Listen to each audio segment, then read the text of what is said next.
Hello dear student. आज के इस वीडियो लेक्चर में हमारा जो टॉपिक है मिलनीस थॉमसन मेथड है। तो सबसे पहले ये जानो कि मिलनीस थॉमसन मेथड का यूज क्या है, हम इस मेथड को क्यों पढ़ रहे हैं। एक्चुअल में अगर आपने हार्मोनिक वाले चैप्टर में, जो पिछला वीडियो था हार्मोनिक वाले प्रॉब्लम्स को आपने देखा हो, उसमें क्या होता था, show that u is harmonic, hence find harmonic conjugate, hence find analytic function f z. ठीक है, यानी यू देकर वी निकलवाया फिर एफजेड बनवाया, ऐसे ही वी देगा फिर यू निकलवाएगा फिर एफजेड बनवाएगा। वो एक लंबा प्रोसेस है। मिल्ली थॉमसन मेथड क्या करता है, बहुत ही जल्दी आपको, अगर आपके पास यू है, किसी एनालिटिक फंक्शन का रियल पार्ट है, तो आप उसका इमेजनरी पार्ट निकाले बगैर directly f z analytic function construct कर सकते हो। सेम अगर इमेजनरी पार्ट है तो आप सीधा एफजेड कंस्ट्रक्ट कर सकते हो।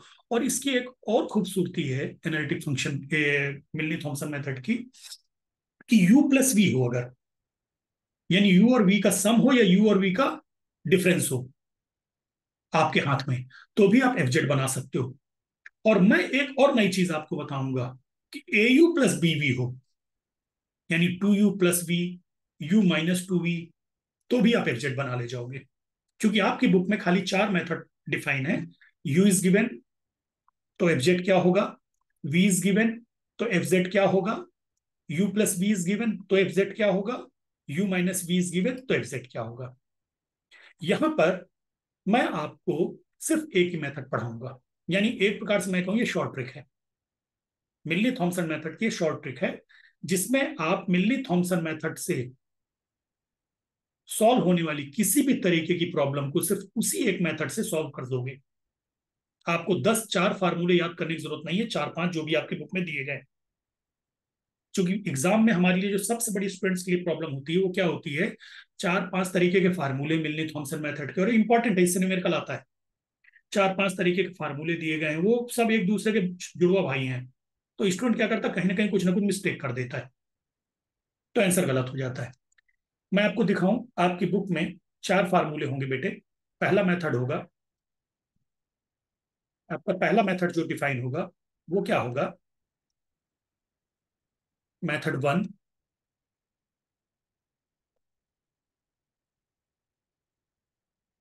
Find f z if you is given. ठीक, यानी एफ जेड का फार्मूला एक ये होगा। मेथड नंबर 2 क्या होगा, फाइंड एफ जेड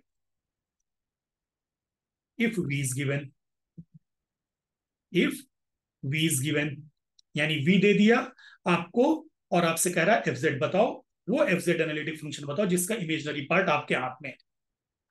तीसरा मेथड क्या होता है, if u plus v is given, यानी यू और वी का सम दे देगा और आपसे कहेगा कि एफजेड बताओ, एफजेड का क्या होगा।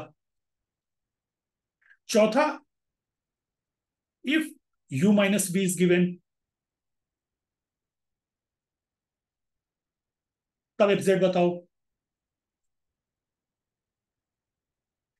यार हम, और हर एक के लिए अलग फार्मूला है, इसके लिए अलग फार्मूला, इसके लिए अलग फार्मूला, इसके लिए अलग फार्मूला। तो हम 4-4 फार्मूलों का लोड लेंगे नहीं।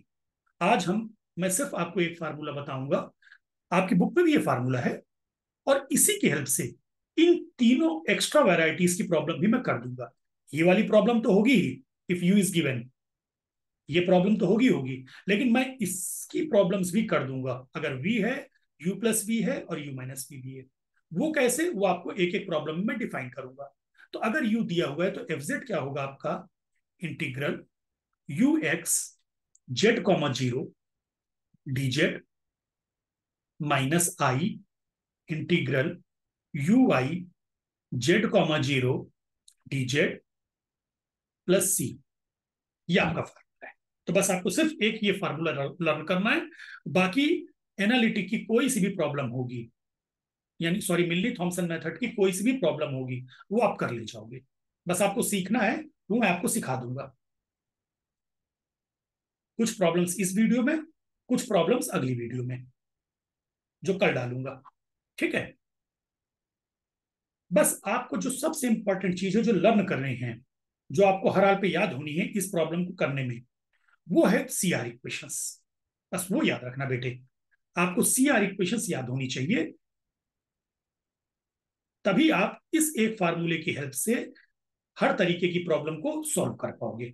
सीआर इक्वेशंस क्या थी, याद हो अगर आपको, क्या थी सीआर इक्वेशंस बेटे? U x equal to v y और u y equal to minus v x. इसको ऐसे आप लोगों ने याद किया होगा, del u upon del x equal to del v upon del y, और इसको ऐसे याद किया होगा, del u upon del y equal to minus del v और del x,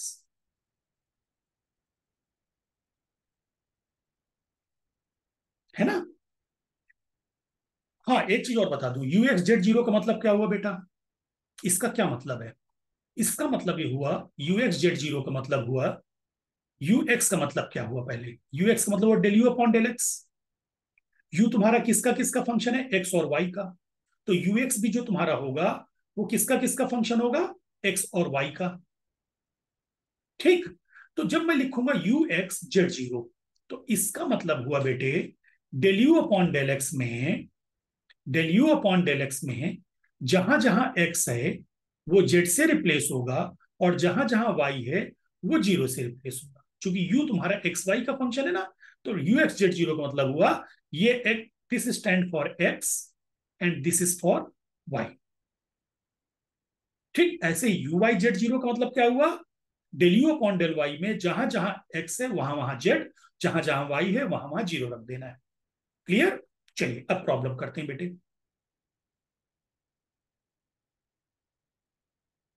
construct the analytic function, construct the analytic function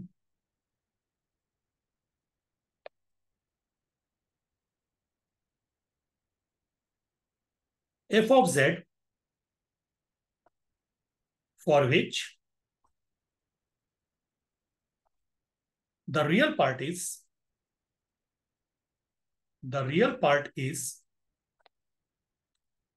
e to the power x cos y। तो सबसे पहले आपका काम यह है बेटे कि रियल पार्ट को आप किससे डिनोट करोगे? उसके लिए आपको एफजेड को डिफाइन करना पड़ेगा।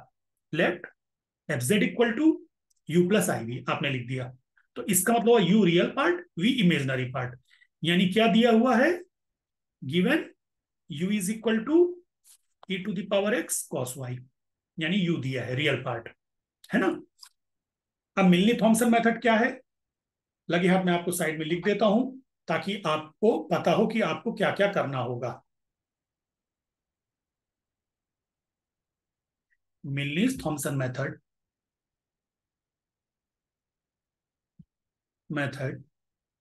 क्या है? F z equal to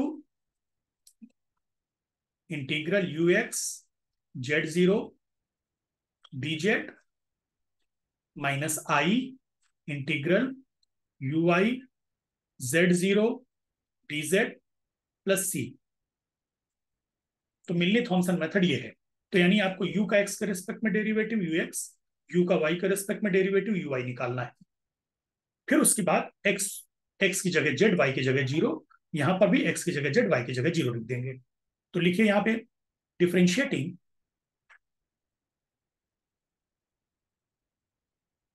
differentiating u partially with respect to x and y we gate.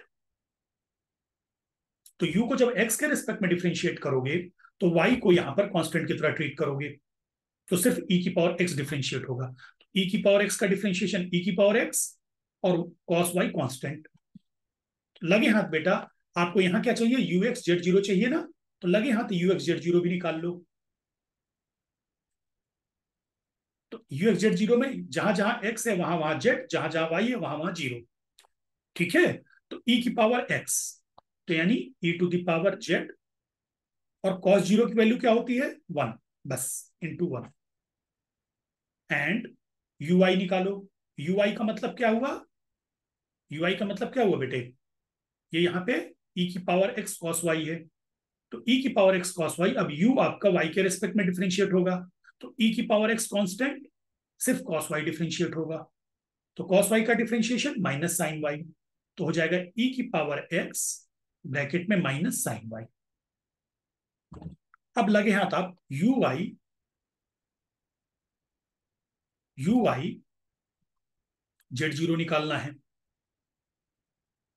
यानी यू वाई में जहां जहां यू वाई में जहां जहां एक्स है वहां वहां जेड, जहां जहां वाई है वहां वहां जीरो। तो यहां पे देखो ई टू दावर जेड साइन जीरो, और साइन जीरो की वैल्यू क्या होती है? जीरो। तो ये हो गई जीरो। तो यू एक्स जेड जीरो की वैल्यू आ गई ई की power z, u y z zero की वैल्यू आ गई जीरो। अब आप लिख दोगे by Milne's Thomson method, formula लिख दिया। बस अब सीधे फार्मूले में बेटे ये वैल्यूज पुट कर दो। ठीक है, f z equal to integral u x z zero क्या है? ई टू दावर जेड, ई टू दावर जेड डी जेड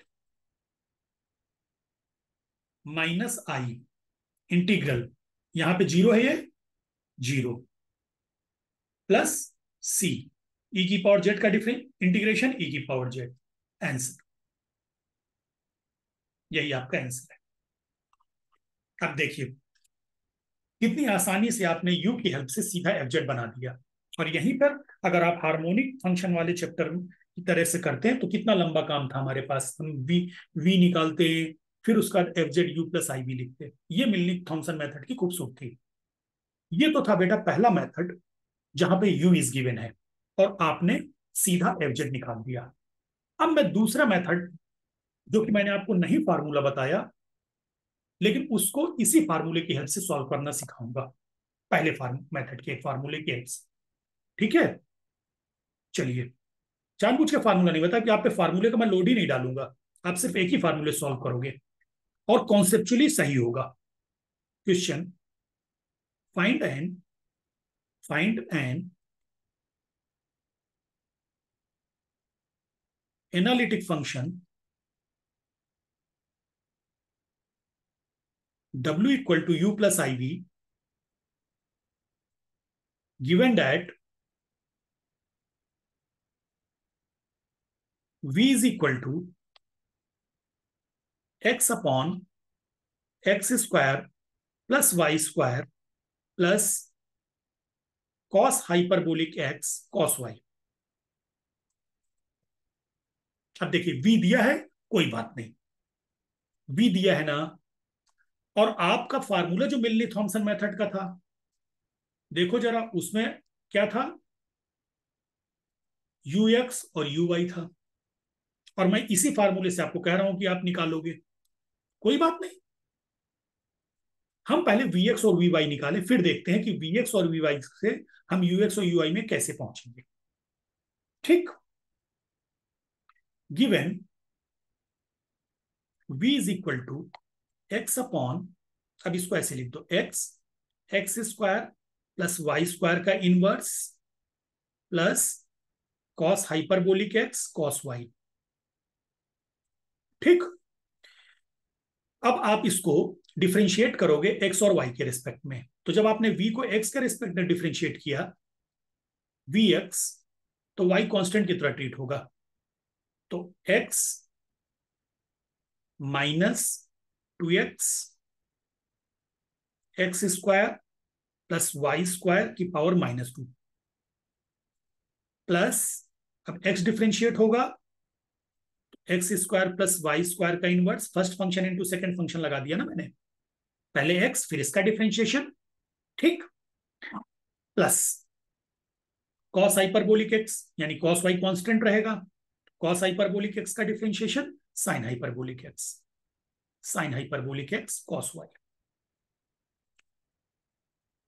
इसको सिंप्लीफाई कर दो, v x equal to minus two x square, ठीक, upon x square plus y square का whole square plus one upon x square plus y square plus sine hyperbolic x cos y. So this implies Vx Z0 जहां पे x है वहां वहां z लिख दो, और जहां जहां y है यहां पर जहां जहां x है वहां वहां z लिखना है, जहां जहां y है वहां वहां जीरो लिखना है। ठीक, तो हमने किया -2z² अपॉन z² का whole square plus 1/z² plus sine hyperbolic z, और कॉस जीरो तो 1 होता ही है। सिंप्लीफाई हो गया, दिस इंप्लाइज Vx z, 0 = यहां पे z² से ये होल स्क्वायर कट जाएगा, तो -2/z² प्लस 1/z², तो क्या बन गया -1/z² plus sine hyperbolic Z. इसको रख लो बेटे बॉक्स में।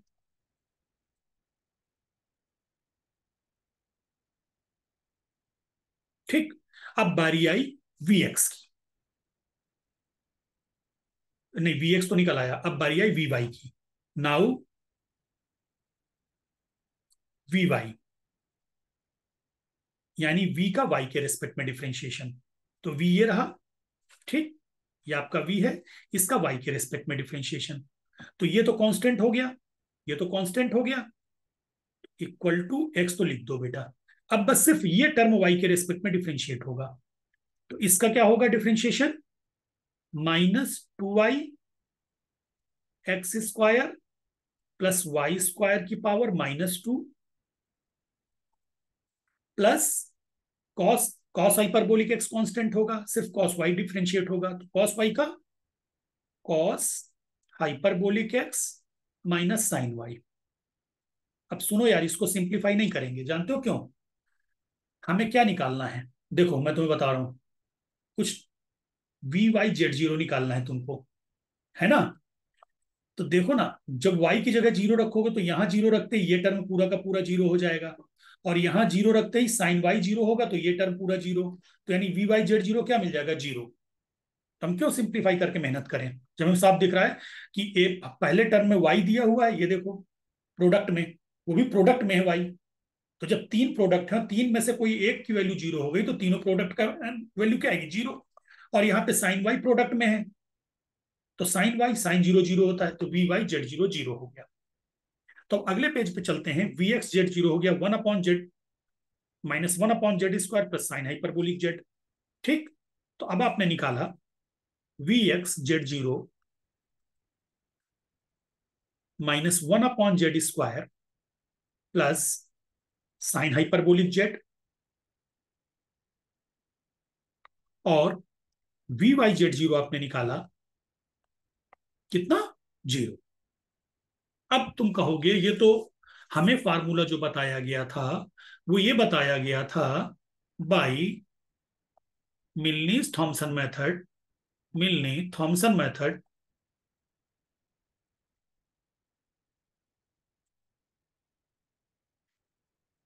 We know f z equal to integral u x. मैं तो आपको दूसरा फार्मूला को याद ही नहीं करा रहा हूं, मैं तो कह रहा हूं इसी फार्मूले से करोगे। ठीक है, -i(u(y)(z0). अब समस्या यहां पे आ गई कि क्या होगा, भाई कैसे हम पहुंचेंगे। आप यही फार्मूला लिखोगे बेटे। अब सीआर इक्वेशन याद करो आप, जो मैंने आपसे लर्न करने को रखा है, जो सीआर इक्वेशन से वो क्या है, u x equal to v y और u i equal to -vx, और तुम्हारे पास क्या है, vx और vy दोनों है। बस बेटे, चूंकि एनालिटिक फंक्शन तुम एफ जेड है ना, एफ जेड अगर एनालिटिक है तो यू और वी तो सीआर इक्वेशन को सेटिस्फाई करेंगे। मैं इसी कॉन्सेप्ट को यूज कर रहा हूं।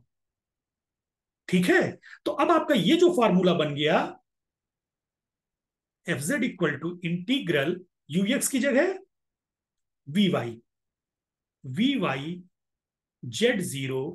dz -i integral u i की जगह -vx, तो प्लस Vx(z0) dz। बस बेटे, अब आपको ऊपर से वैल्यूज उतार के रख देनी है, Vx की जगह ये और Vy की जगह जीरो, वी गेट सीधा एफ जेड मिल जाएगा। F z equal to 0, v y की वैल्यू क्या है 0, ये देखो वी वाई की वैल्यू 0 है, plus i integral -1/z² plus sine hyperbolic z d z plus c. Integrate कर दो बेटे, 1/z i 1/z sine hyperbolic z का cos hyperbolic z plus c. ये लो, सीधा आपका आंसर है बेटे। अब आपने सिर्फ फार्मूला जो लर्न कर रखा था वो ये वाला लर्न कर रखा है, ये वाला। आपने तुरंत फार्मूला सीआर इक्वेशन की हेल्प से वी के लिए बना लिया, u x equal to v y और u y equal to minus v x. Exam में कोई आपके मार्क्स नहीं काट सकता, सीधा आपने इस फार्मूले को यूज किया और ये देखिए। ठीक, तो देखा ना तुम लोगों ने कि पहला मेथड, दूसरे मेथड का हमने फार्मूला ही नहीं याद किया, पी इज गिवन वाला। हमने तो सिर्फ एक ही फार्मूला याद किया, ये वाला, और इसी की हेल्प से किया। अब आपको क्या करना है बेटे, पहले तो मैं सोच रहा था कि मैं चारों मेथड आज ही बता दूं इसी वीडियो लेक्चर में, लेकिन मुझे लगता है कंफ्यूजन आ जाएगा। आप एक काम करो, इन दोनों पे बेस्ड न्यूमेरिकल आप आज से लेकर अगले वीडियो लेक्चर देखने के पहले इन दोनों पर बेस्ड न्यूमेरिकल लगाओ, जिससे आपका ये दोनों मेथड स्ट्रांग हो जाएंगे। फिर अगले जो मेथड्स हैं उनको मैं आपको सॉल्व करना सिखाऊंगा और फार्मूला यही यूज करूंगा। ठीक है, तो चलिए, आप लोग आपकी बुक में जो भी आप लोग बुक फॉलो कर रहे हैं, ठीक है, उस बुक से आप न्यूमेरिकल लगाएं, कंप्लीट करें अपने इसको एक्सरसाइज को। नेक्स्ट वीडियो लेक्चर में मैं u प्लस v given, u minus v given और कुछ डिफरेंट वैरायटीज वाले a u plus b v given को भी हम इस इकलौते फार्मूले से कैसे सॉल्व करेंगे ये सिखाऊंगा। लेकिन उसके पहले थोड़ा प्रैक्टिस कर लो, एक साथ कई चीजें दिमाग में बैठेंगी तो सब मिक्स हो जाएगा। ठीक है, चलिए, ऑल द बेस्ट, तैयारी करिए बच्चों।